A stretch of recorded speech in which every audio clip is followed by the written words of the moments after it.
কবরে নাফরমানকে যখন নেওয়া হয়, আমি নিজে এই হাদিস পড়াইছি, আল্লাহর নবী সাল্লাল্লাহু আলাইহি সাল্লাম বলে, কোন পাপীকে যখন কবরে নেওয়া হয়, কবরের ভিতরে না, কবরে নেওয়া হয় যখন, তার লাশ যখন কাঁধে নেওয়া হয়, এই কাঁধে অবস্থায় নাফরমান আর পাপী আপন স্বজনরা যখন তার লাশ কাঁধে নেয় খাটের মধ্যে, আল্লাহর কসম নবী বলে, সে এমন বিকট চিৎকার করে, ইয়া ওয়াইলাতা ইয়া লাইতাহা, হে আফসোস আমার স্বজন, আমার ইলা আইনা কদ্দামতুমুনি, আরে ফুত তুই আমারে কই নিচ্ছিস, আমার সন্তান, আমার ভাই, তুই আমারে কান্দে নিয়ে ওদিকে নিচ্ছিস কেন? মনে আমারে মাইরা ফেলবে তো, আমারে কবরে দিস না রে আব্বা, আমারে কবরে দিস না, আমারে তো ফেরেশতা মাইরা ফেলবে, আমারে তো শেষ করে ফেলবে, আমারে দিস না। এইভাবে স্বজন নিজের স্বজন ডাকে যে, কারণ আপন জনরাই তো লাশ কাঁধে নেয়, আপন জনদেরকে ডাক দে, আব্বা এটা করিস না, আব্বা আমারে নিস না ওইদিকে। আল্লাহর নবী বলেন, পৃথিবীর সমস্ত মানুষ যদি একসাথে শুনতো, এক মাঠে দাঁড়াইয়া একত্রে, খোদার কসম নবী বলছে, আদম থেকে ইসরাফিলের ফু পর্যন্ত সমস্ত মানুষ যদি এক মাঠে থেকে একবার জীবনে এই পাপীর চিৎকার একবার শুনতো, আল্লাহর নবী বলেন লাসাইকা, তাহলে সমস্ত মানুষ একসাথে চিৎকার দিয়া বেহুশ হয়ে যেত।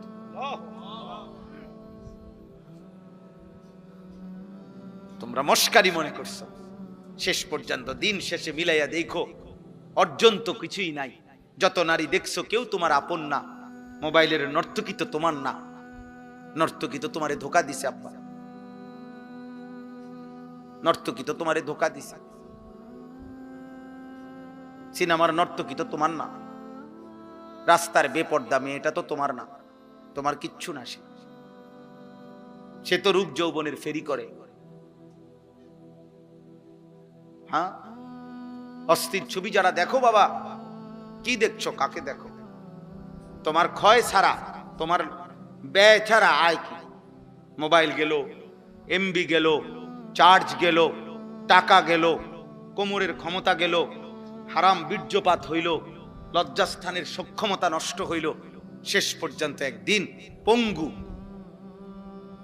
অচল ছাড়া, ধ্বজভঙ্গ ছাড়া আর কি? আমি খোলামেলা বললাম, কত শত যুবক, কয় শ, আমি চ্যালেঞ্জ করলাম, তুমি শুনবা, আমার কাছে আছে, আমার কাছে হোয়াটসঅ্যাপে জমা আছে, এমন শত শত বাংলাদেশের ছেলে, তাগরা জোয়ান ছেলে, পৃথিবী জানে এমন জোয়ান ছেলে সুন্দর, কিন্তু নারী দেখতে দেখতে, অশ্লীল ছবি দেখতে দেখতে, যাদের পুরুষত্ব নাই, যৌবনের সক্ষমতা নাই, এই হাইওয়ান অশ্লীল আর উলঙ্গ ছবির পাল্লায় পড়ে ভিতরের জীবন শেষ। তার আখেরাত তো নাই, আখেরাত তো পরের খবর, এটা তো নাই কিছু, দুনিয়াও কিছু। যেই কোন মানুষ, চ্যালেঞ্জ করলাম বেটা, বাংলাদেশের প্রতিদিনকার পত্রিকা, বাংলাদেশের প্রতিদিনকার চ্যানেলের খবর তোমরা প্রত্যেকেই দেখো, কি পরিমাণ পরকীয়া বাংলাদেশে বেড়ে গেছে। এর কারণটা কি? কারণ এই স্বামী এই স্ত্রীতে তৃপ্ত না, এই স্ত্রী এই স্বামীতে তৃপ্ত না, আর কোনো কারণ না। কারণটা কি আব্বা? সব সব নারী দেখতে দেখতে, সব অস্থির ছবি দেখতে দেখতে, সব যৌন দৃশ্য দেখতে দেখতে টেম্পার সব শেষ।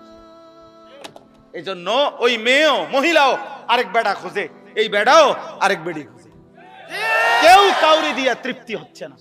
নাহলে এক এক দিনের বাংলাদেশের চারিদিকে দেখো, দেখো গিয়া খবর নাও, তোমরা খবর নাও, আর তোমার কাছে না থাকলে আমার জানাও, আমি তোমার কাছে খবর পাঠাবো, আমি একসাথ করে দেবো তোমার, এক সপ্তাহের রিপোর্ট, এক মাসের রিপোর্ট। পস্তাইতে হবে, আফসোস করতে হবে। বয়স্ক বাবারা, আপনাদেরকে বলছি, আপনারা যাদের ছেলে নামাজ পড়ে না, সারা দিন রাত মোবাইল টিভি দেখে, খোদার কসম আপনারা এর খেসারত দিয়া, এই লজ্জা এবং বেইজ্জতি হইয়া এরপরে আপনারা চলে যেতে হবে। কবরে যাবার আগেই দেখে যাবেন আপনার ফ্যামিলির মধ্যে আল্লাহ শূন্য, আখিরাত শূন্য, এই হতাশার দুর্ভাগ্য নিয়া কপালে, তারপরে যাইতে হবে।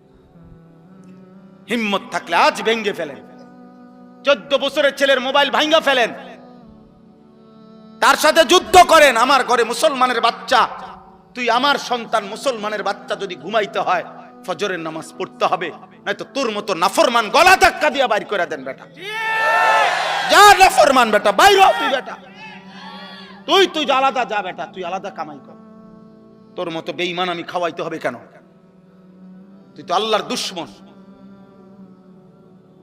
সেদিন এক অভিভাবক কাইন্দা দিছে, একজন অভিভাবক আমার কাছে আইসা বলছে, হুজুর আশ্চর্য, আপনার সর্বোচ্চ 12 থেকে 13 বছর হবে, আপন ঘর থেকে 2 লক্ষ টাকা চুরি করে নিয়ে গেছে গা, নিয়া 60টা মোবাইল কিনছে।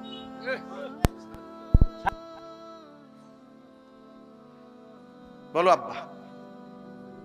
এক ফার্নিচার দোকানদার, উনি বলছে হুজুর আমার 2.5 লক্ষ টাকা কষ্ট করে জমানো টাকা, আমি নতুন মাল উঠামো, আমার ফুতে আমার ক্যাশের টাকাগুলা নিয়া 3 দিনে অনলাইনে জুয়া খেললা। আমিও এখন কাঁদি, আমার ফুতেও কাঁদে।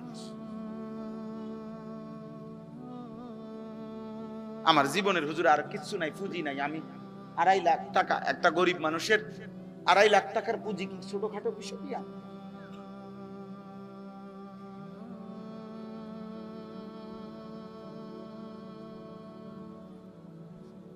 হ্যাঁ, এই জন্য আব্বা একদিন অভাবে পড়বেন আমরা।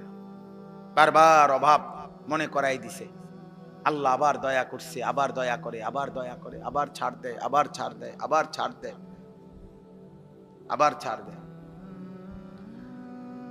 শুধু একটা মাত্র বিষয়, তেল একটু ঘাটতি, জনজীবনের কি অবস্থা, মানুষের উপার্জনের কি অবস্থা বলেন? কত মানুষের উপার্জন।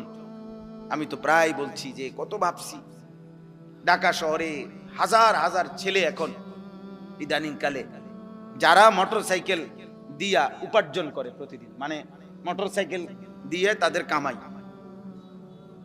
হ্যাঁ ওভার পাঠাও এগুলা দিয়া, তাইলে এই ছেলেগুলোর ফ্যামিলি চলে, বউ বাচ্চা চলে। অনেকে আশা ভরসা করে শহরে বাসা লইছে, ছোট্ট বউ বাচ্চা নিয়ে চলতেছে, এই ছোট ইনকামটা দিয়া মার মুখে হাসি ফুটে। তাহলে এরা যদি 15 দিন তেল না পায়, তার ফ্যামিলি চলবে কিভাবে? আর আমাদের ছেলে পেলেদের চেহারা দেখলে বোঝা যায় অসভ্য, এমন অসভ্য যে পৃথিবীতে দুর্ভিক্ষ আসুক, মহামারী আসুক, আমার উপরে যদি আসমানও ভাঙ্গা পড়ে হুজুর, আমি আমার নারী নর্তকী মোবাইল ছবি দেখা থেকে 1 সুতা নড়ব না। আল্লাহরে বলেন আপনারা হুজুররা যদি বলিয়া আল্লাহরে আমগো মাথার উপরেও যদি আযাব দেয়, আমি আল্লাহরে সেজদা দেব না, দেবই না। আপনি আরো কইলো দিতাম, আমি নামাজ পড়তাম না। সাফ কথা। এই হলো তোমাদের অধিকাংশ ছেলে কলিজার ভিতরে, তোমরা এমন শক্ত অবস্থান নিয়ে নিছো, মানে আল্লাহর সাথে, যে আল্লাহকে চ্যালেঞ্জ ঘোষণা করে দিলা আর কি, যে আপনারে দেখায় দেব, সেজদা আপনাকে দেব না। আপনি কি করতে পারেন?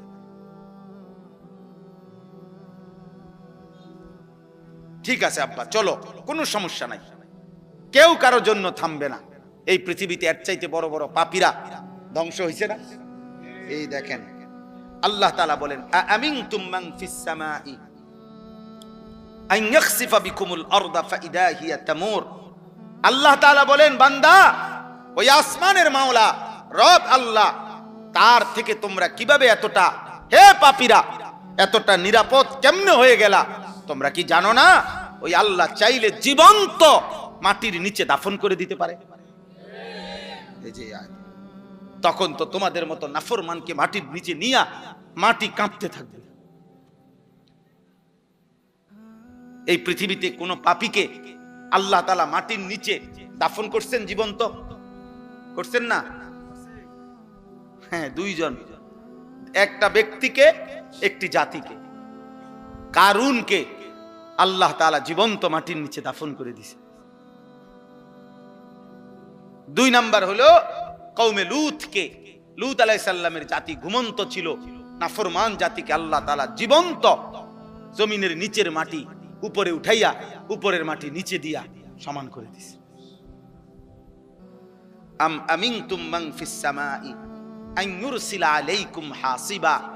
এবার আল্লাহ তৃতীয় আয়াতে বলে, আমার বান্দারা, হে নাফরমান পাপী, হে মদখোর, নেশাখোর, গাঁজাখোর, সুদখোর, কিস্তিখোর, হারামখোর, বেহায়া, বেপর্দা নারী, সেজদা নাই, নামাজ নাই, হায় নাফরমান, ওই আসমানের আল্লাহ থেকে কেমনে নিরাপদ হয়ে গেলা?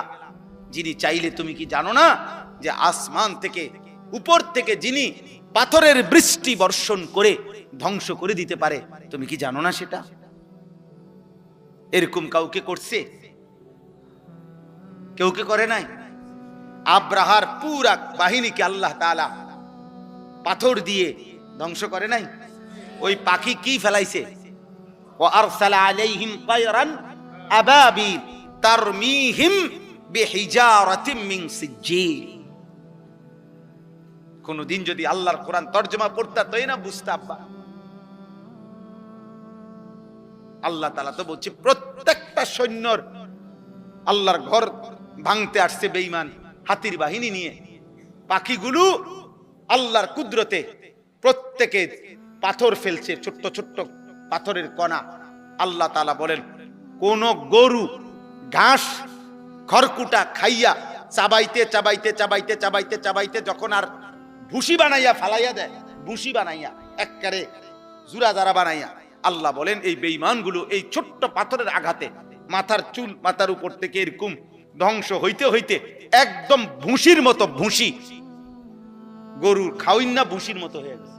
ফাজআলাহুম কাআসফিম মাকুল, ভুসির মতো। আর হলো ওই কওমে লূত, এই যাদেরকে আল্লাহ প্রথমত মাটি উল্টাইয়া দিছে, দ্বিতীয়ত তাদের উপরে পাথরের বৃষ্টি বর্ষণ করে ধ্বংস করে দিছে। আল্লাহ তাআলা বলেন, ফাসাতা'লামুনা কাইফা নাযীর, তখনই তোমরা জানতে পারবে যদি আমি আযাব দিয়ে থাকি, তখনই বুঝবা তোমরা আমি আল্লাহ তাআলার ভয় প্রদর্শনটা কেমন ছিল। আমি তো শুধরাইতে চাইছিলাম, আমি তো ভয় প্রদর্শন করেছিলাম বান্দা, কিন্তু তুমি পাত্তা দাও নাই। আর যদি সত্যি সত্যি আযাব আর মুসিবত এসেই পড়ে, সেদিন তুমি টের পাবা আমি আল্লাহ তাআলার পক্ষ থেকে ভয় প্রদর্শনের কথাটা শোনা কতটা গুরুত্বপূর্ণ ছিল। সর্বশেষ কথা হলো, ওয়ালাকাদ কাযযাবাল্লাযীনা মিন ক্বাবলিহিম ফাকাইফা কানা নাকির। আল্লাহ তাআলা বলেন, হে পৃথিবীবাসী, তোমরা যে যেখানে পাপ করছো, আমি কিংবা আপনি, যুবক ভাই তোমরা কিংবা বয়স্করা, পর্দার আড়ালের মা কিংবা বোন, আল্লাহ আমাদের সবাইকে বলছে, তোমরা যে যেখানে পাপ গুনাহ করছো, নাফরমানি করছো, তোমাদের কাছে আমি আল্লাহ বলতে চাচ্ছি বান্দা, ইতিপূর্বে যারা আমি আল্লাহ তাআলার একটা একটা কথাকে মিথ্যা মনে করেছে, আমার নাফরমানি করেছে, তোমরা প্রত্যেকে ইতিহাসের পাতা থেকে খবর নাও তাদের পরিণতি কি হয়েছে। ফাকাইফা কানা নাকির, আমার বিরুদ্ধাচরণ করার দ্বারা ফেরাউনের কি হয়েছিল, নমরুদের কি হয়েছে, সাদ্দাদের কি হয়েছে, কারুনের কি হয়েছে, নূহ আলাইহিস সালামের কওম কেন ধ্বংস হয়েছে, হুদ আলাইহিস সালামের কওম, শুআইব আলাইহিস সালামের কওম, সালেহ আলাইহিস সালামের কওম। আল্লাহ বলেন, এভাবে একবার দুইবার না তো বান্দা, এই পৃথিবীতে তো আমি বারবার বারবার বারবার বারবার বারবার দেখাইছি, বারবার দেখাইছি পাপীর পরিণতি কি হয়েছে। এতগুলো ঘটনা, এত ইতিহাস, এত তথ্য, এত রেফারেন্স, এতবার ঘটনার পুনরাবৃত্তি করার পরেও তুমি একবারও ভাবলা না, তুমি পাত্তাই দিলা না কথাটা। আল্লাহ আমাদেরকে বুঝ দান করেন।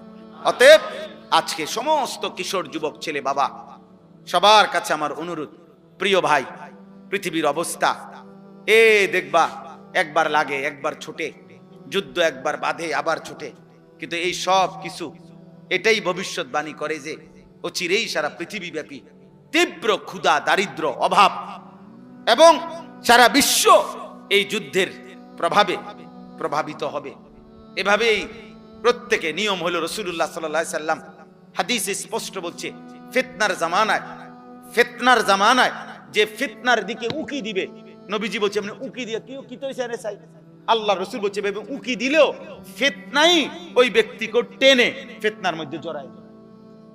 উনি গেছিল এমনি কি তো হইছে, এই বেটা তুই কি তো হইছে কিতা পারে না তোর কি, আর কি তো আমনে সেতেন কা, আমি আমনের কইলাম কত কথাটা না জিগাইলাম কি তো হইছে, আমনে এই লাগিয়া গেল আর মানে এরও ঢুকাই দিল, বুঝেন না কথাটা। এবারে উনি গেছে, হ্যাঁ এবারে উনি গেছে আও কিছে, এবারে উনার মানে উকি দিছে, উনি শুধু ঘটনাটা শুনতে চাইছে, উনারও কি করে দিছে লগে লাগাই দিছে। আল্লাহ রাসূল এটা বলেছে, ফিতনার জামানায় কেউ যদি ফিতনার দিকে উকিও দেয় তো ফিতনা তাকে টেনে কি করে লইব, ভিতরে ঢুকাই ফেলবে। নবীজি সাল্লাল্লাহু আলাইহি সাল্লাম বলছেন, কিছু মানুষের অন্তর থাকে উল্টানো কলসির মতো। এটা বিশুদ্ধ হাদিস। উল্টানো কলস এবং উল্টা কলসির উল্টা পাতে উল্টা অংশে একে তো উল্টাইয়া রাখছে, আবার আলকাতরা দিয়া মাইখা দিছে, যাতে এক ফোঁটা পানিও, এই দেখেন এখানে এটা এই 1-2 ফোঁটা পানি আছে, এটা একটু আগে পানি পড়লো যে, এটা হলো এই কাগজটা শোষা একটু নরম এই জন্য, কিন্তু এটা আলকাতরা মাখানো থাকলে এক ফোঁটা পানিও এটার মধ্যে জমে না, অনেক লাগেও না। তো আল্লাহ নবী সাল্লাল্লাহু আলাইহি ওয়াসাল্লাম বলেন, কিছু নাফরমানের দিল এমন যে দিলটা উল্টানো আলকাতরা মিশ্রিত কলসির মতো।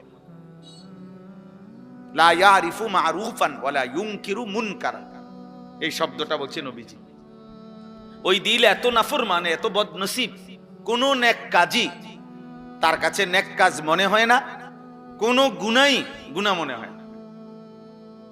কি বলে কি কয় তার কোনো হিসাব নেই, কোনটা আদেশ কোনটা নিষেধ, এই যে একটা পার্থক্য আলাদা বুঝা, যে এটা আমার জন্য আল্লাহর হুকুম, এটা আমার জন্য আল্লাহ তাআলার নিষেধ, এই বুঝটুকু আর বুঝে না। সে চলতেছে, খাইতেছে, ঘুমাইতেছে, পেশাব পায়খানা করতেছে, লজ্জাস্থানের চাহিদা পূরণ হইতেছে, এবার এটা হালাল ভাবে না হারাম ভাবে, বৈধ না অবৈধ, এই পার্থক্যের কোনো দরকার না। যেমনে আসুক, টাকা হইলেই হইছে, কষ্ট করছি, পরিশ্রম করা টাকা, ঠিক আছে, এটাও নিল, সুদের টাকা এটাও নিল, কিস্তির টাকা এটাও নিল, মিছা কথা কইও কদ্দুর নিছে, ওজনে কম দিয়েও কতটুকু নিছে, সব মিলাইয়া 10 লাখ, সব মিলাইয়া 1 লাখ, সব মিলাইয়া ভালো মন্দ পেশাব পায়খানা মিল্লা, পাক নাফাক হালাল হারাম মিলে 10,000 টাকা।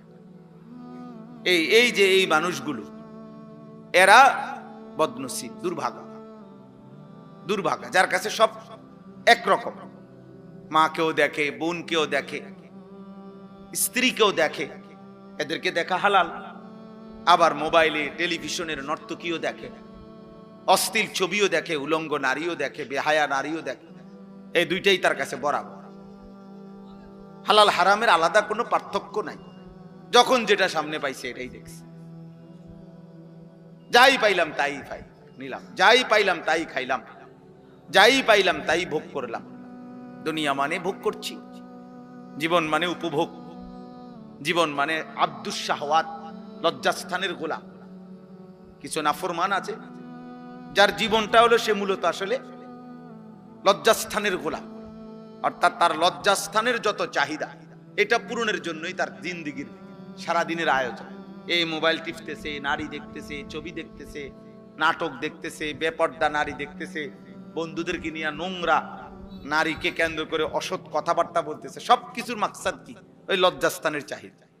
এই আব্দুস শাহওয়াত, এ মূলত লজ্জাস্থানের গোলাম,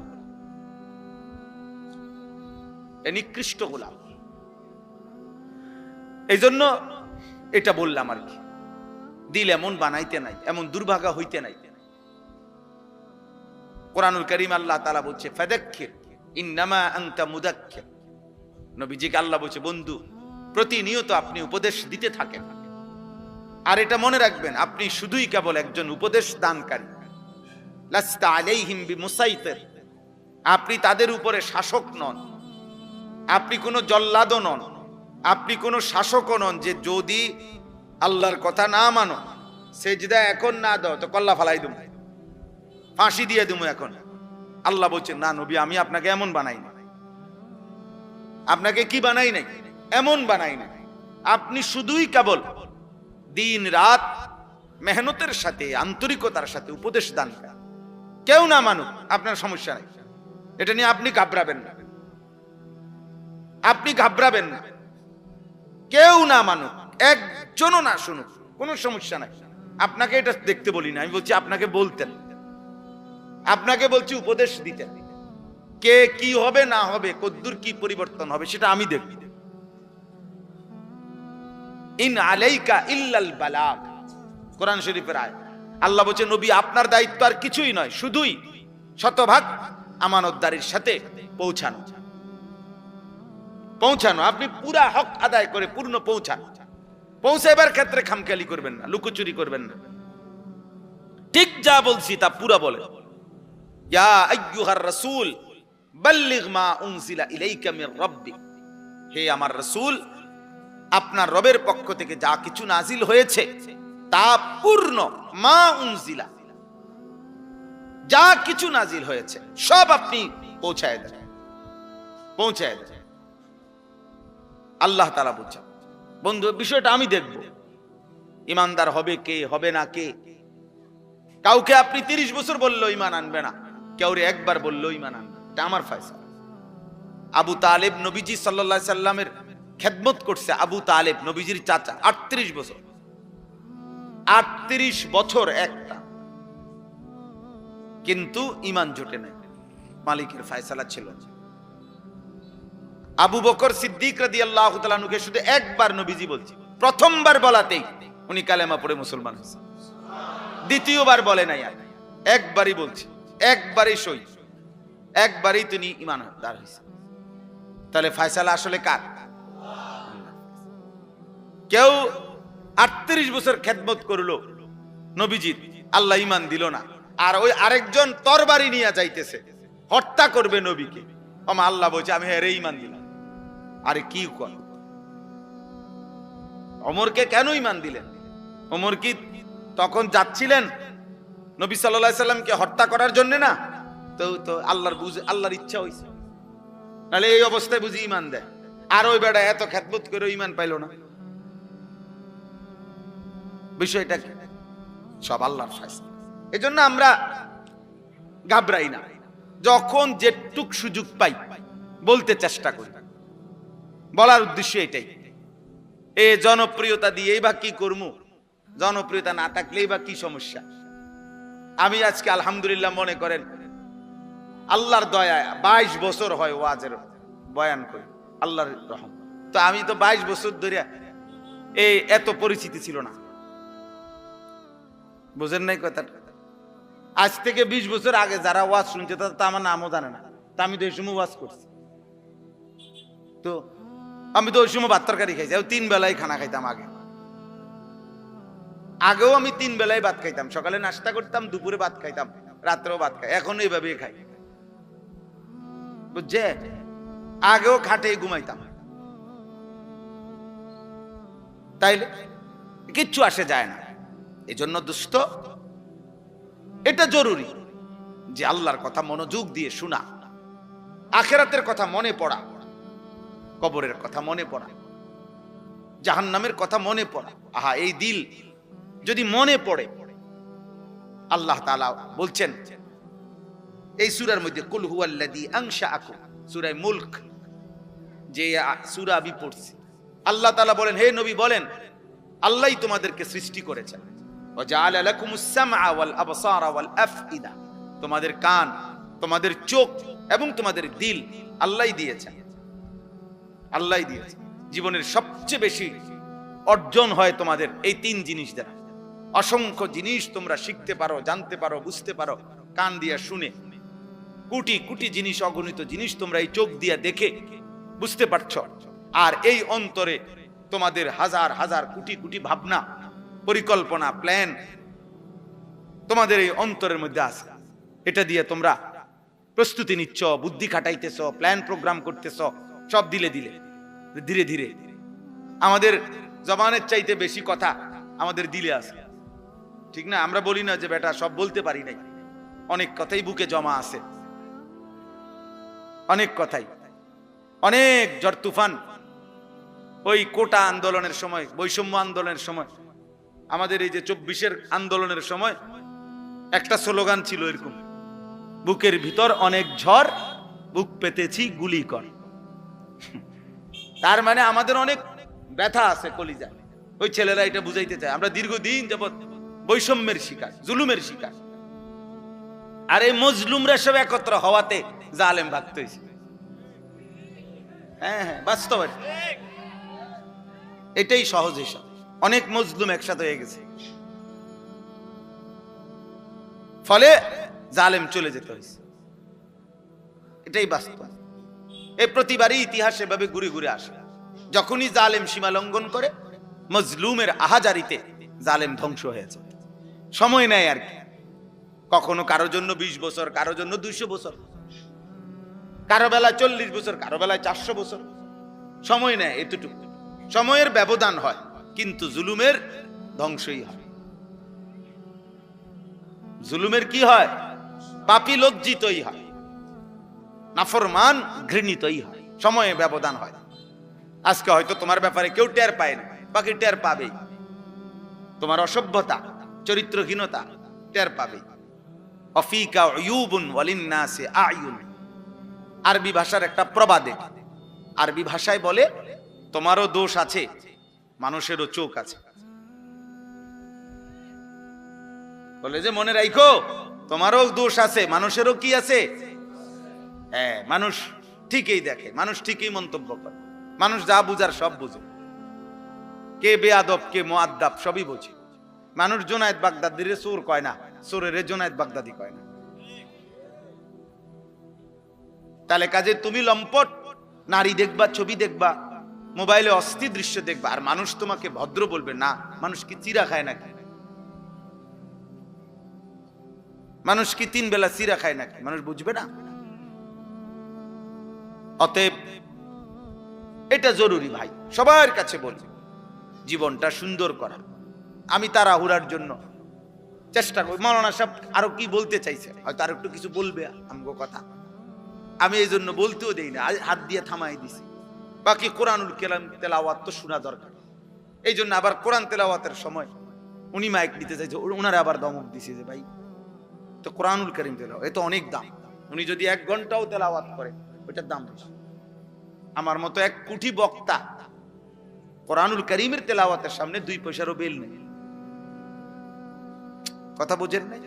এজন্য ওইটা থামানোর কোনো সুযোগ নাই। তা আল্লাহর কোরআন, কোরআনুল কারীম তো সবচেয়ে শ্রেষ্ঠ। নবী সাল্লাল্লাহু আলাইহি সাল্লাম এক সাহাবীকে বলছেন, হযরত উসাইদ ইবনে হুযায়র রাদিয়াল্লাহু তাআলা আনহু, ওনাকে বলছেন নবীজি, ওয়ালাউ ক্বারা'তা লা আসবাহতা ইয়ারাহান নাস। মানে এক সাহাবী শেষ রাত্রে ওনার ছোট্ট ঘরে, কুড়ে ঘরে আল্লাহর কোরআন তেলাওয়াত করতেছিলেন, তাহাজ্জুদ নামাজ। তো কোটি কোটি ফেরেশতা ওনার ঘরের উঠানে, এরকম উঠানের মধ্যে পুরা উঠানটা আলোকিত করে অন্ধকারকে ফেরেশতারা নামছে আসছে আল্লাহর কোরআন শুনতে। তো উনি ওনার ঘোড়াটাকে বাইরে নিয়ে বাঁধ দিতে গেছে, গিয়া দেখে ওনার উঠানটা আলোয় আলোকিত, চারিদিকে অন্যান্য সব জায়গায় অন্ধকার, কিন্তু ওনার উঠান যেটুকু এটুকু আলো আর আলো, অগণিত আলো। সকালবেলা তিনি নবীজির কাছে বলছি, ইয়া রাসূলুল্লাহ, গভীর রাতে আমি আল্লাহর কোরআন পড়তেছিলাম, তো এরই মধ্যে আমার ঘোড়াটা নড়াচড়া করছিল, আমি এই জন্য ঘোড়াটা তেলাওয়াত বন্ধ করে বাইরে ঘোড়াটা বাঁধ দিয়ে আসতে গেছি। বাইরে বাঁধতে আসতে ঘর থেকে দেখি আমার উঠানটা আলোয় আলোয় ভরপুর অবস্থায় ছিল। এই তখন নবীজি কথাটা বলছে, ওয়ালাউ ক্বারা'তা লা আসবাহতা ইয়ারাহান নাস। হায় সাহাবী, কি করলা? তুমি থামলা কেন? আহা, যদি তুমি আজকের ভোর পর্যন্ত, আলো উঠা পর্যন্ত আল্লাহর কোরআন তেলাওয়াত করতা, তাইলে কোটি কোটি তিলকাল মালাইকাতু, তারা ফেরেশতা ছিল, তারা তোমার কোরআনুল কারীম শুনতেছিল। আমরা সবাই, তুমি যদি তেলাওয়াত চালু রাখতা, আমরাও সবাই এই কোটি কোটি ফেরেশতা দেখতে পেতাম, সব মানুষ দেখতে পেত। ইয়ারাহান নাস, লোকেরা দেখতে পেত আজকে সকাল যে জমিনের এক মাখলুক আল্লাহর বান্দা কোরআন পড়ছে আর আসমানের ফেরেশতারা শুনতেছে।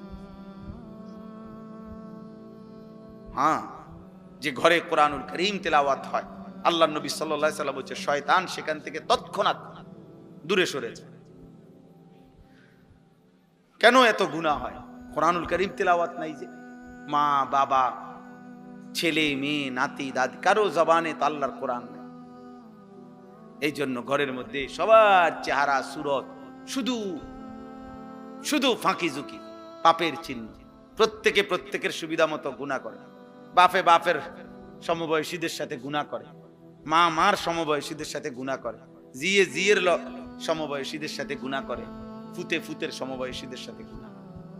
প্রত্যেকেই যার যার গ্রুপ বাছাই করে নিয়েছে, যার যে সমবয়সী নিয়া গুনাহ করছে। বুড়া মিয়া আরো 5-6 জন বুড়া লইয়া এই যে বিড়ি খাইতেছে, অনেক ওনার তালে আছে। মহিলা পাশের ঘরের 3-4 ঘরের ভাবিদেরকে নিয়ে বেহুদা গল্প করতেছে, বেহুদা কাহিনী বলতেছে, একটা 3 পিসের ঘটনা কইতেছে, এটা সবাই শুনতেছে, এটার উপরে আবার কথা বলতেছে। আহা, অথচ প্রত্যেকের গায়েই জামা আছে, প্রত্যেকেরই এগুলো আছে, বেহুদা বলতেছে।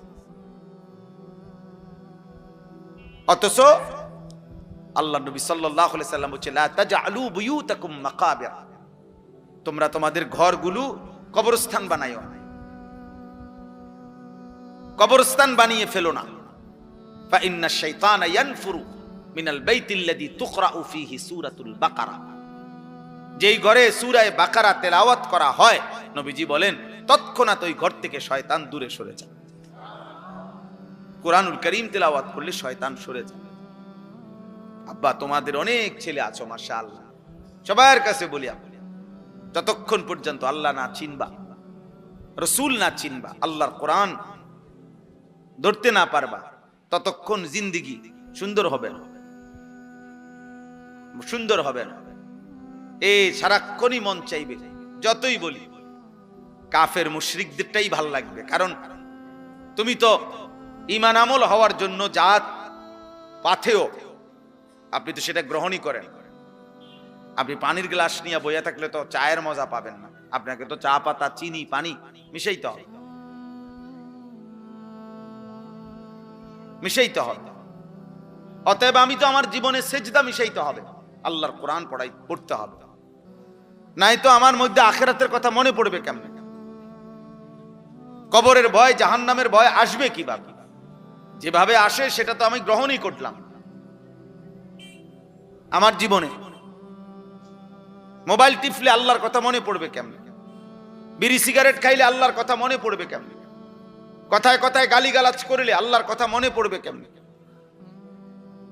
সুদ, কিস্তি, হারামের উপরে থাকলে আল্লাহর কথা মনে পড়বে কিভাবে? আব্বা বলেন, জওয়ান ভাই বলেন, বুড়ো ভাই বলেন, পর্দার আড়ালের মা বোন বলেন, আখিরাতের কথা মনে পড়বে কিভাবে? আল্লাহ তো কোরআন এই জন্য বলছে, সায়াযাক্কারু মান ইয়াখশা, যার কলিজায় আল্লাহর ভয় আছে। আপনি বললে, নবীজিকে বলছে, আপনি বললে সে উপদেশ গ্রহণ করুন। ওয়ায়াতাজান্নাবুল আশকা, আর যে বদনসিব, যার দিলের মধ্যে আল্লাহ, আখিরাত, পরকাল বলতে কিছুই নাই, তো আল্লাহ তাআলা বলেন আপনি যতই বলেন সে দূরে সরবে।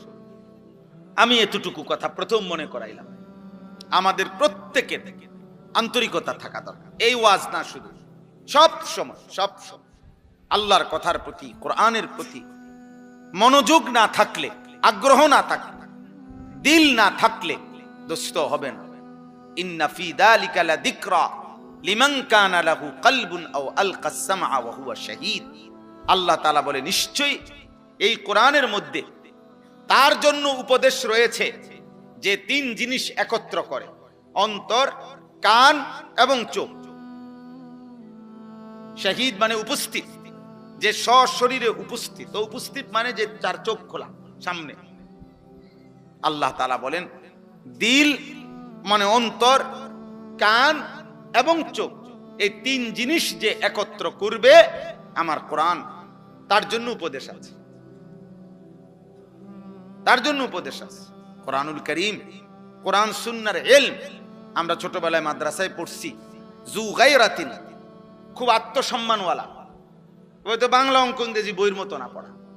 কোরআন সুন্নাহর ইলম জানতেন কারো কাছে ধরা দেয় না, জানতেন কারো কাছে ধরা দেয়। লা ইউতিকা বা'দাহু হাত্তা তু'তিয়াহু কুল্লাক। আমরা ছোটবেলায়, এটা আরবি ভাষার গুরুত্বপূর্ণ কিতাবের কথা, যে তুমি যদি কোরআন সুন্নাহর ইলমের জন্য নিজেকে পুরা সঁপে দাও, উৎসর্গ করে দাও, বিলীন করে দাও, তাহলে ইলম তোমাকে কিছু দেবে, কোরআন সুন্নাহ কিছুটা ধরা দিবে, নিজেকে পুরা সঁপে দেবে। এই আমি এখন একটা ছোট্ট মাদ্রাসায় এশার নামাজ পড়ছি, ঢুকছি, একটা ছোট্ট একটু কথা বলছি 5 মিনিট এশার নামাজ পড়তে গিয়ে, তো এগরে এটাই বলছি শুধু এক কথা, যে আব্বা আজীবন দোয়া করবা আল্লাহ যেন তোমার মৃত্যু পর্যন্ত কোরআন সুন্নাহর ইলমের রাস্তায় রাখে। এক পড়লাম, পড়াইলাম, শিখলাম, শিখাইলাম, এমনি যেন চলে। কারণ ইলমের এই রাস্তায় মৃত্যু পর্যন্ত কেউ যদি থাকে, খোদার কসম নবীজি বলছে মৃত্যু হবে, জান্নাত শুরু হবে। যে পথ ইলমের, কোরআন সুন্নাহর, ওই পথ জান্নাতের। ভিন্ন রাস্তা বদলাইতে হবে, এক রাস্তা, এক রাস্তা। আমি এই জন্য অনেক সময় বললাম যে মাদ্রাসার ভিত্তি দিয়েই জান্নাতের রাস্তা। জান্নাতের রাস্তা কোরআন দিয়া, মাদ্রাসার ভিতরে দিয়া, বাজারের ভিতরে দিয়া না, চা দোকানের ভিতরে দিয়া না, কোরআন সুন্নাহর যেখানে চর্চা হয় ওর ভিতরে দিয়েই কি জান্নাতের রাস্তা। এই পথেই জান্নাত। যে পথে আল্লাহ, যে পথে রাসূল, যে পথে সুন্নাহ, যে পথে কোরআন, এই পথেই জান্নাত। এজন্য দোস্ত, সহজ কথা আমরা সবাই বলি, স্পষ্ট মনে রাখবে, আমরা যারা মাদ্রাসায় পড়ছি আমাদের তো গন্তব্য আখিরাত। এই জন্য আমরা এখানের হিসাব কিতাব মিলাই না। দুনিয়া আমাগরে মূল্যায়ন করে না করে নাই, আমাদের সামাজিক মর্যাদা আছে না নাই, আমাদেরকে জেনারেল শিক্ষিতরা সম্মান করে না করে না, আমাদেরকে সরকার মূল্যায়ন করছে না করে নাই, আন্তর্জাতিক বিশ্ব আমাদেরকে মূল্যায়ন করে না না করে, কিচ্ছু না। আমি তো আমার অর্জন জ্ঞান আমি এই জন্য নেই নাই তো আব্বা, আমি নিছি আখিরাতের জন্য। তো আমি এনে থাইমা গেলে তো হবে না। এজন্য হাদিসের মধ্যে আছে নবীজি সাল্লাল্লাহু আলাইহি সাল্লাম দোয়া করতেন, আল্লাহুম্মা লা তাজআলিদ দুনিয়া আকবারা হাম্মিনা। আল্লাহ আমারে এমন বানাইয়েন না যে দুনিয়াই আমার প্রধান একমাত্র পেরেশানি, আমার দুনিয়া নিয়া, এরকম আমার জীবন বানাইয়েন না। ওয়ালা মাবলাগা ইলমিনা, আল্লাহ আমার জ্ঞানের শিখার চূড়ান্ত প্রাপ্তি শুধু দুনিয়া এমন বানাইয়েন না। ওয়ালা গায়াতা রাগাবাতিনা, আল্লাহ আমার জীবনের স্বপ্ন, ইচ্ছা, আকাঙ্ক্ষা, পরিকল্পনা, আশা সবকিছুই শুধু দুনিয়া সাজানো, এরকম বানাইয়েন না। নবীজি দোয়া করলেন, আল্লাহ আমি যেন এখানে থেমে না যাই, আমি তো থামবো আখিরাতে, আমি তো থামবো আল্লাহর সামনে, আমি তো থামবো মিজানের সামনে, আমি তো থামবো ফুলসিরাতের সামনে, আমার চূড়ান্ত থামবো জান্নাতে। কোথায়? জান্নাত। এজন্য একজনই বুঝে, একজনকেই বললাম। আল্লাহ তাআলা আমাদেরকে বলছেন যে বান্দা গোটা পৃথিবী ঘোরো, তামাম জমিন ঘোরো, কোনো সমস্যা নাই, কিন্তু তোমাকে ফিরতে হবে আখিরাতে, আল্লাহর কাছে। এটা মনে রেখো, এই কথা ভুলে যেও না। এই কথা ভুললে আর জীবন থাকে না, এই কথা ভুললে আর মানুষ থাকে না, হাইওয়ান হয়, জানোয়ার হয়। যে গন্তব্য চেনে না সে জানোয়ার, জানোয়ারের কোনো গন্তব্য নাই। কোনো গরু জানে না তার শেষ ঠিকানা কোথায়, কোনো ছাগল জানে না তার শেষ গন্তব্য কোথায়, কোনো কুত্তা জানে না তার গন্তব্য কোথায়, কিন্তু ঈমানদার জানে আমার গন্তব্য জান্নাত। এজন্য যে গন্তব্য চেনে না, একদিক দিয়া খায়, আরেক দিক দিয়া পায়খানা করে, একদিক দিয়া নারীর অশ্লীল ছবি দেখে, আরেক দিক দিয়া লজ্জাস্থানের চাহিদা পূরণ করে, এই যে জন্তু জানোয়ারের আখলাক, এটা তো মানুষের জীবন না। এজন্য আমাকে ফিরতে হবে আল্লাহর কাছে। এই কথাটাই আল্লাহ এখানে বলছেন। সূরা মুলক 29 নম্বর পারা, 67 নম্বর সূরা, অনেক ফজিলতপূর্ণ একটি সূরা কোরআনুল কারীমের। এই সূরার মধ্যে মোট 30টা আয়াত আছে।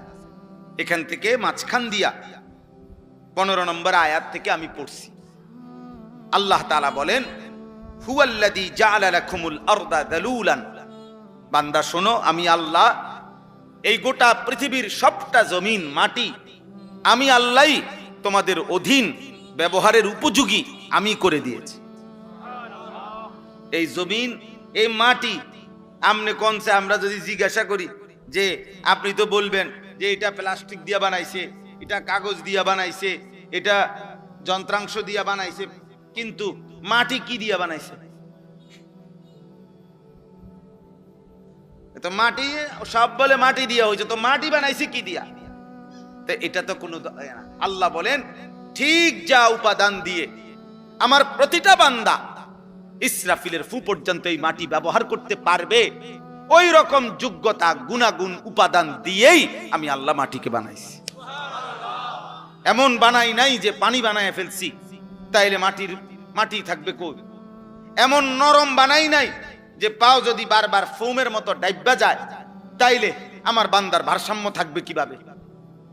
আবার এমন শক্ত পাথরের মতো বানাই নাই তাহলে আমার বান্দার জন্য ফল ফসল খাদ্য জমিন থেকে উৎপন্ন হবে কিভাবে। আমার বান্দার ঘর দুয়ারের খুঁটি মাটির নিচে কিভাবে পুঁতবে, গাড়বে কিভাবে।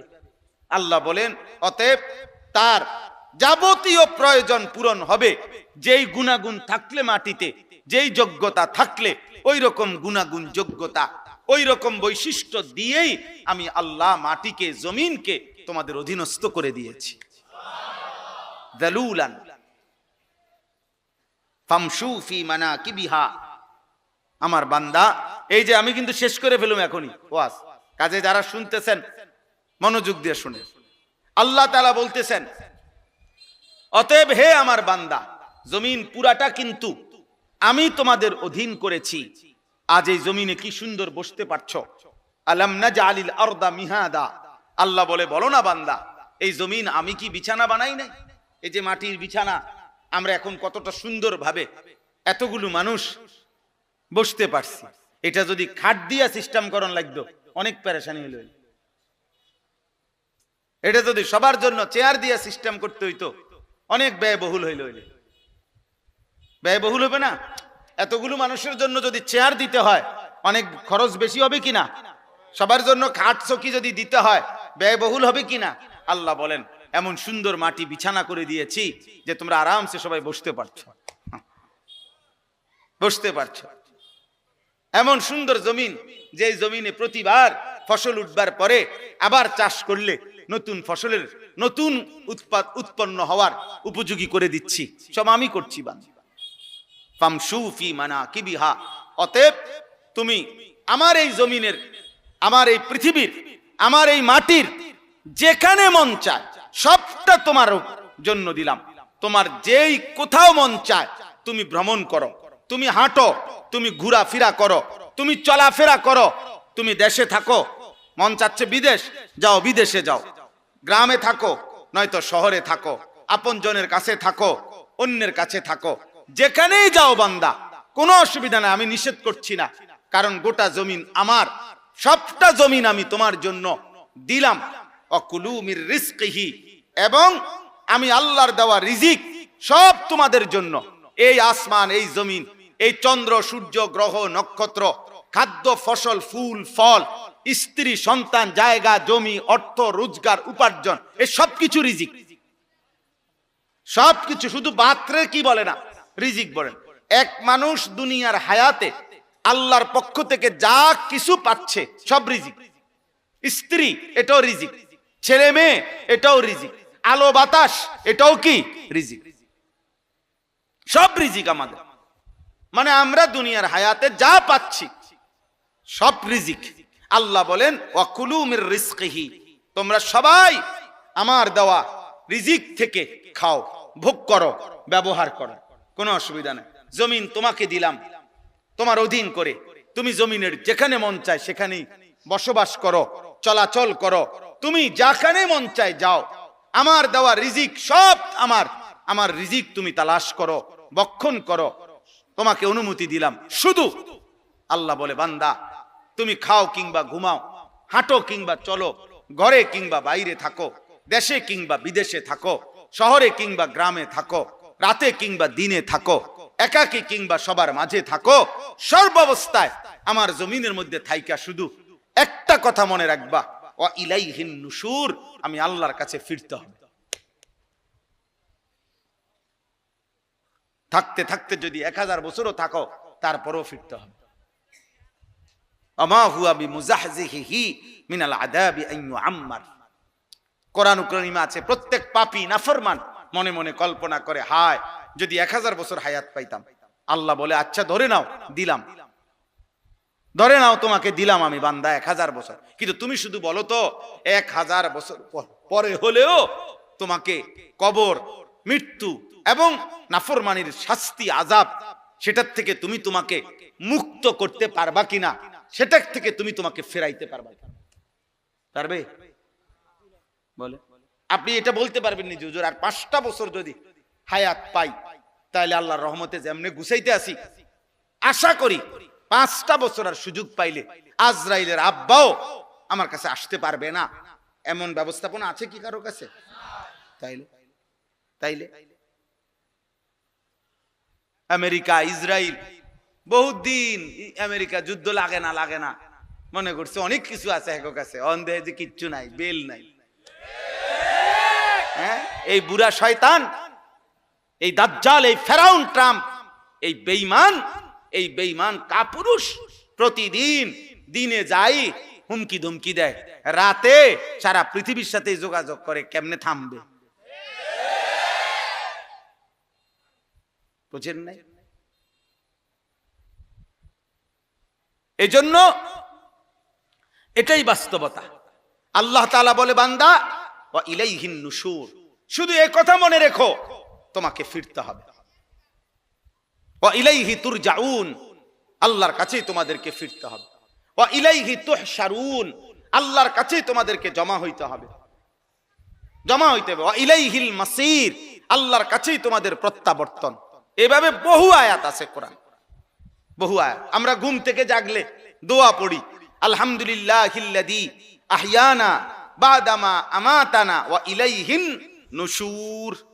অর্থ হইল আল্লাহ প্রত্যেকবার এই ঘুমাইলাম, আমি তো মরেই গেছিলাম, কারণ মানুষের প্রত্যেক ঘুমের সময় আল্লাহ তাআলা তার রুহু দেহ থেকে আলাদা করে ফেলে। এটা কোরআন শরীফের আয়াত, সূরা জুমার 24 নম্বর পারায় আছে, প্রত্যেক বান্দা মৃত্যুর সময়, ঘুমের সময় যতবার ঘুমায় ততবার তার রুহু তার দেহ থেকে, আব্বা তুমি বাবা উঠে যাও, আব্বা কিন্তু উঠো, ওঠ বেটা, ওঠ, যা বেটা আনতে যাও,